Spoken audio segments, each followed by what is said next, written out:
to you from Progtopia, a faraway land where the music is magical and the sky is purple. Basically, a Yes album cover. That's where we live. This is the Here Lies Prog. All of the notes in New Music Review. I'm still Maledictus. And I am Samantha, and we shall be your ascendant sorcerers, transcending all dimensional boundaries. Welcome. We are discussing the newest album by Hallas, Isle of Wisdom. And Hallas, as you know, is a band consisting of Tommy Alexandersson. That's a lot of son. There's a lot of Swedish in there on lead vocals and bass. Alexander Moriaitis,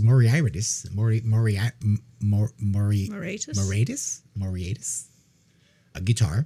Marcus Peterson, that's a pretty average Swedish name, guitar. Niklas Malmqvist,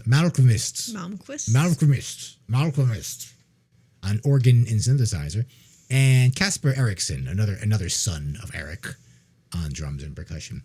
And of course, Hallas from Sweden, from Jönköping, Småland, Sweden. I looked it up. I believe that's pronounced like Jönköping. Jönköping. I wouldn't have gotten that.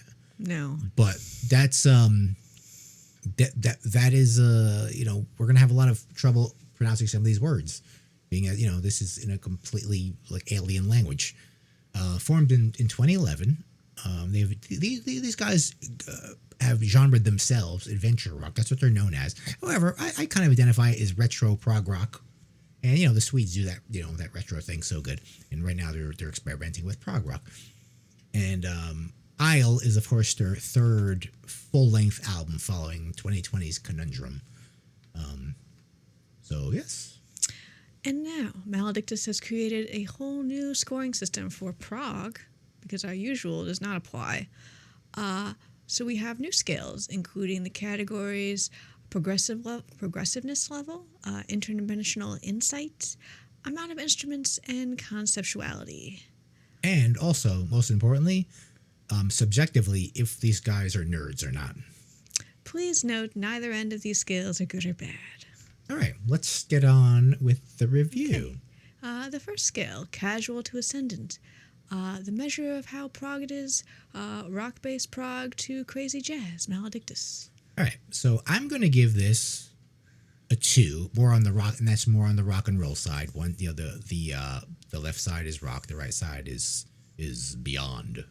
So Isle of Wisdom has a sound of a typical English prog rock band of that golden era of prog rock, say like 1974. It's got all the pieces are in there, right? It's apparent that the Swedes are the masters of everything retro in music these days. It's very clear. You all know that scene up there. But it turns out even prog rock, they're even doing that. So it's a very. It reminds me of the rhythm section. It's very Yes-like, especially the keys and synths. Very Rick Wakeman-esque, and it's got a lot of Uriah Heep in it too, like early Uriah Heep. A lot of people are saying these guys are a bit like Genesis, early Genesis. I'm hearing some. I'm not hearing that very strongly, but there's some Peter Gabriel Genesis in this in some of their riffs. Maybe some Gentle Giant in their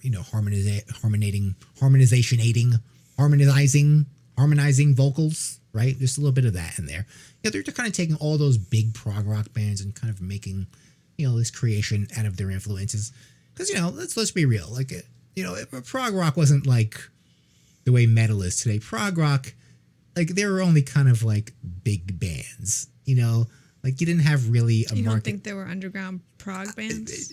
How would you ever know about them? The barrier entry too high to play prog. It was like I think the garage prog bands. I think the barrier was pretty high. I think the bar was kind of high, and a lot of these bands had a lot of resources, or they were like rich kids or something.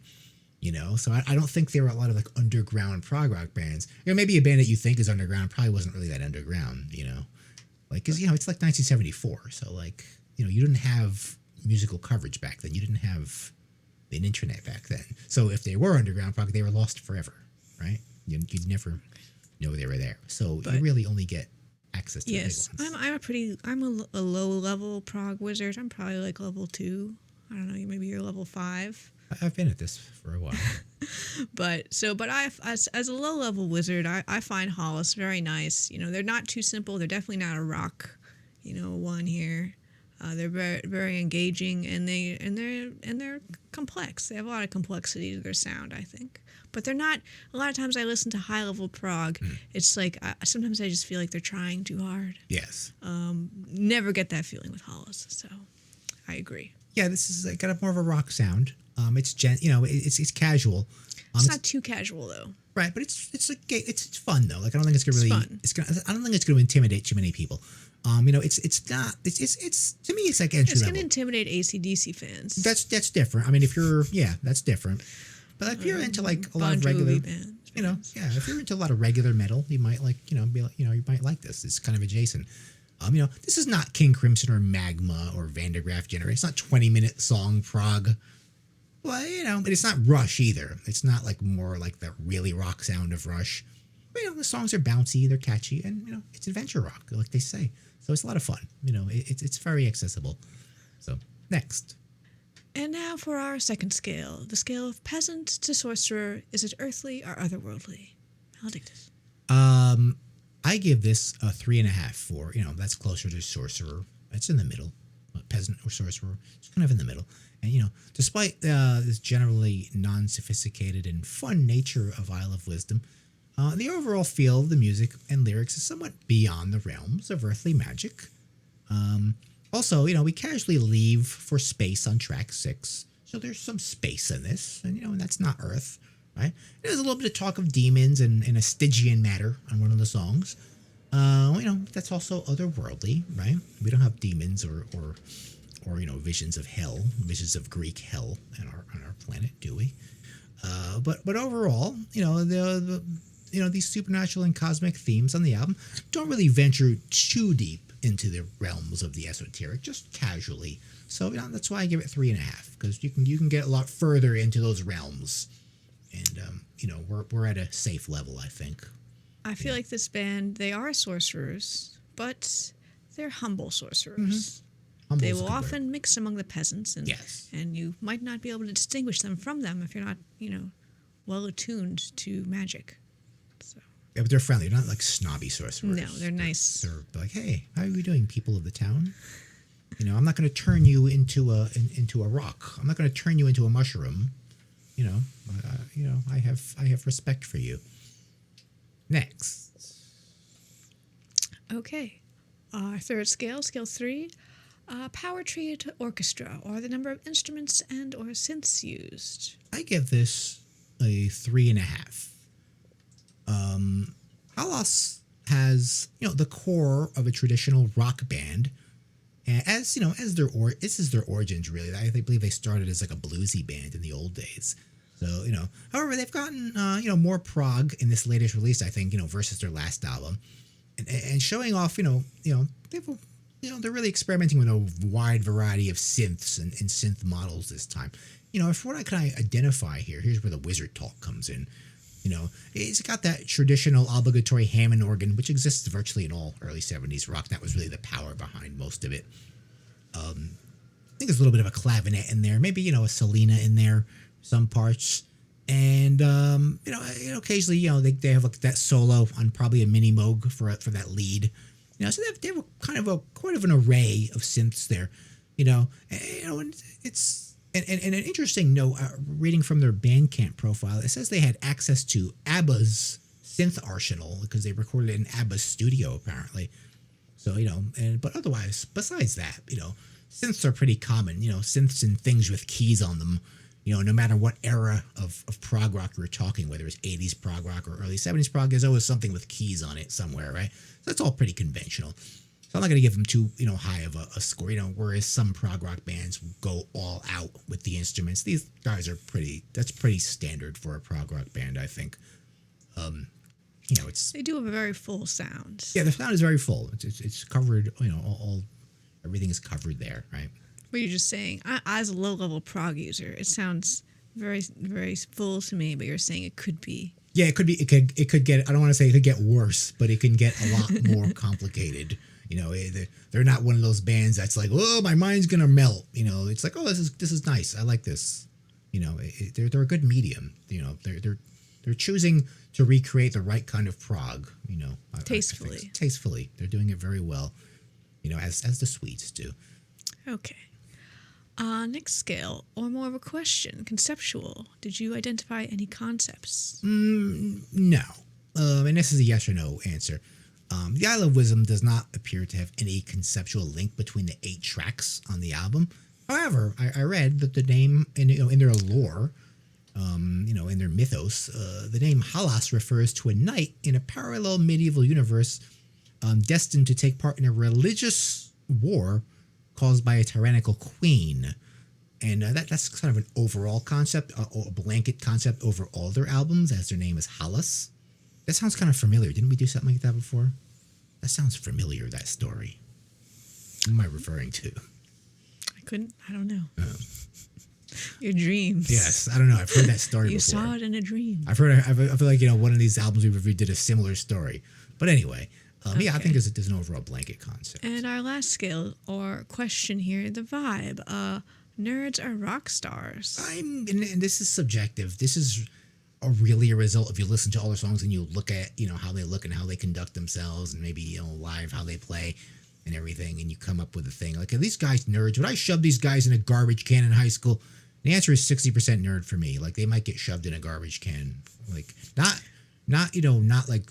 What does a prog rock star look like to you? There's a lot of different kinds. That's the thing. That's why I made this scale, because it can go, they are a rock star. So I think a prog rock star to me is like Emerson, Lake and Palmer. Like, because those guys are all just rock star. They drive Rolls Royces and drink a lot and do coke and party. Yes, too. Yes, are also rock stars. I mean, they did a lot of drugs and partied like crazy. Whereas we're like, I don't know, Genesis are kind of nerds. I don't know. What do you think? I don't like this because I think these guys are cool. This is the modern day, so it's hard to really. I feel like they exist outside of this dichotomy. They're like they're ascended beings, and they are neither nerd nor rock star. Maybe. I don't have any right applying the scale to a modern band, do I? Like a band that's like recreating It's hard something. to say. It's hard to think of a modern rock star prog. Yeah, I know. It's not a concept that really should exist. But that scales more for like a prog rock band. Maybe if you think about like not as much prog, but they have progressive elements band like Horizont. Yeah. Like they're rock stars. Yeah. Oh yeah. These guys are similar to Horizont in a lot of ways. Okay. But yeah, absolutely. Those guys are absolutely rock okay. stars. I could say they're nerdier than Horizont. Yeah, definitely. Yeah. Horizont are total rock stars. But I think they're cool, and I don't want them to be bullied or shoved in a locker. Yeah, that was just what people did. We must protect them. So people did in like 1980s movies. No one really did that when I was in high school either. You saw in movies. You thought high school was like that. It wasn't that bad. All right, shall we look at the art? Okay, so as prog rock bands do, they do art. Prog rock bands love art. They love their art, and this is it's a very prog rock kind of cover here. So it looks to me like there's a tree, like a giant world tree. It's a world tree in the cosmos, and this is like a red giant behind the tree. There's some sort of dying sun. Maybe like a dying sun, and this is like the tree of something, of life or something. It's in space though, so it's just floating through space. But in this tree, in like the hole in the tree where the Skrael lives, there's like a crystal world. There's like another dimension. It looks like there's looks kind of like there's like a Yes album cover in this, and out of it is coming like a shockwave or something. I can't really tell what this is. It's kind of very kind of roughly painted. So, I mean, it looks like there's sort of crystal mountains. It looks like there's another universe or something, another world within that sphere, within the tree, completely coexisting with this other world, but within that whole world. It's like at the end of like Men in Black when they have like the marbles and they're all little galaxies and they zoom out and it's like these giant aliens are playing with them.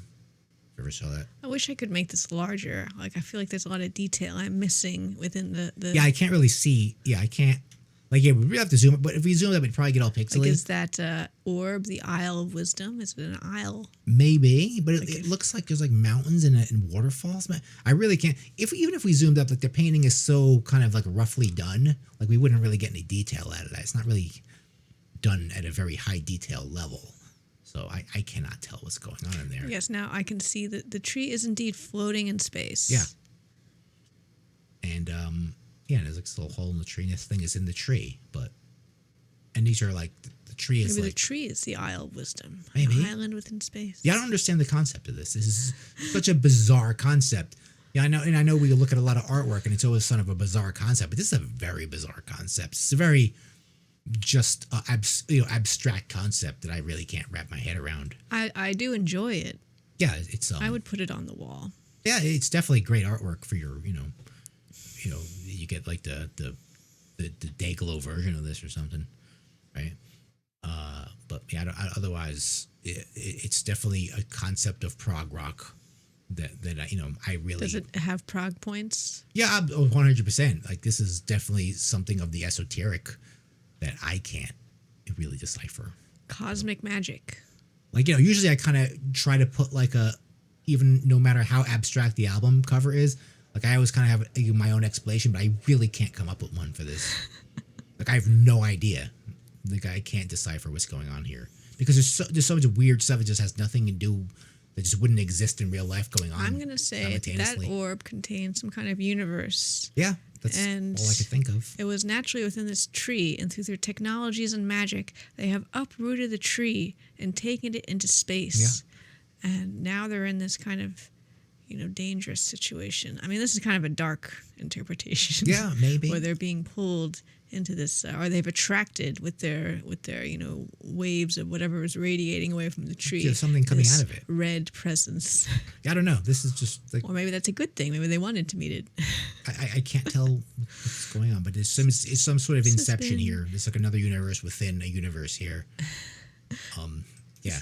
This has been the Here Lies Metal Art. That's it.